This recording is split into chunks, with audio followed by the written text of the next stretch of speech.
دومينيان اواني زيان لفساده كابرا حزي لزنا يد زواجي مسياري بو حلالك سيخد بو حلالك زواجي متعة زواجي مؤقت بو حلالك باشا خوار زنا بس بشي ويكتر شكلك شرعي ببراكه وبتوي حلالك جابوا براسي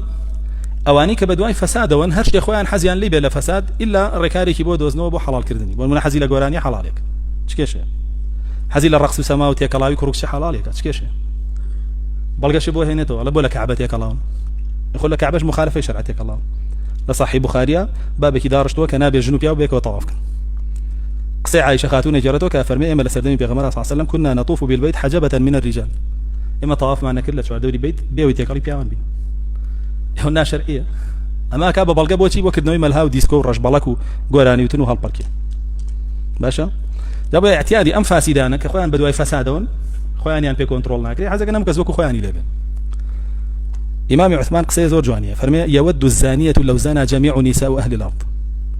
فرمي افرتي الزناكار وداوين بيس بي خوش حد شي افرتي سر زويه بيت داوين بيس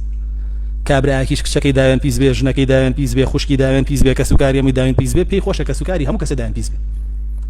حقيقته جابوا امانه خوان چونتنا وفساد وفحشاء او بوي بردوام باساوي بوينو بردوام بلقي بوينو حلال يكنو اي رازينو جواني كان لا يخلقي كاوش بهمو شويه ريداو وخوش معني بينين هذا مو يك كتابيته حرامي حلالك وحلال حرامك قدامي كوري مضعون لسردمي امام عمر مشروبي خواردو وتيان بوي خويتو وتي خابر قال القران فرمي ليس على الذين امنوا جناح فيما طعموا اذا ما اتقوا وامنوا تي خابر قال فرميتي او كسانيك مشروبيان خواردو وتقواي خوان كردو ايمانيان هبوا خواليان ناقري تكاتاي خومو من تقوى ميو ايمان ميو خواليان ناقري امام عمر فرمي بيهن خويو هاولكاني اگر ايات كمان وكو خوي بول ليك دايو وري قرد باش جلد يكين شل داري لين حدي مشروب خوري بلا ما قرد ايات كمان وكو خوي بول ليك دايو وري نقر لقردنيين ولين مرتده قدامي كوري مضعونيش حوالي بيغمري خواه صلى الله عليه وسلم بلا شيري شتي كوري بوري شتي واصنا اخو على مسلامه هركز بي ابو هنان امام عمر تي بو كردو ايات كي بو خويندو امام عمر فرمي ايات بو شدا بزي او ايات كاتي دا بزي صحابه كان كلنابي انا مشروب حرام كده وتيان باشا كسانيق لقال اما جهادي شيان كردو نيوجي شيان كردو تا ام دقش مشروب يان خواردو وفاتيان كردو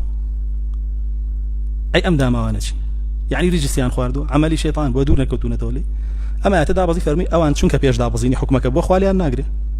كواتل دوي دا بزيني حكمك حتى خوي بالقارس زاده و جلدي شيله سرداناو بويا وابو قدامي كوري مضعون فرمي راست من غلط يقشتم لآياتك أبو بس جلدي عنك خوي وهاولا كاني نان كشتن نبروي مرتد نبوبونه جابويا أمرش كومال فاسد بيابن نبروي خويا حزيان لمشروب خواردنا خلصن مشروب حلالك كومال كافر ومشرك وفاسد كخويا حزيان لمشروب خواردنا خلصن حلال كانوا فتوادن شتانك أهلن كالن بيشتر بيجوي حرام كده فلانك خواردتي في سارك خواردتي ايو بيجوي حرام كده ياخو تا ايتي حرام كردني چوار جن زياتريش دابزي صحابه بو 12 جنيه بو يكلا صحابه كان هاو وتي 12 جن هي خوي برغار امريكا دو بچوار وتي چوار يعني هل جيرو هشتي طلاق به هشتي يعني طلاق ده يعني كريسه تو مبقي ببل قبل يبرو 12 جن بينه يو بيش حكمك ابو حكمك اغور لدواء رجويك ايات دابزي اليوم اكملت لكم دينكم واتممت عليكم نعمتي ورضيت لكم الاسلام دينا لدواء او رجو كسبين يبقرتو بو بيجو رجو اوي تا رجو حرام بو حرام طاو تركسبين يبلا بيشو تر بيجو حكم كان دابزي حلال بو كواتايك جابويا اگر مبكي ببلغا وكوا بلي بيج هاتني بيغمر صلى الله عليه وسلم شرك هبوا وصحابه هبوا بتي بارستو بيشتر بيجو بيغمر صلى الله عليه وسلم بيجي ببلغا بلي صحابه بتي بارستو خامش اسمه هبل مالو داني ما يبرستو لا تعزى دروسا كم طوافيك وكتشونه وناكري ببلغا بو او ايتانش بوشي وناكري ببلغا بو او شتانه بو يسيرقي فاسده كان بردوام بدواي ام بابتانون زينو يكنو واشتي بي حلال كان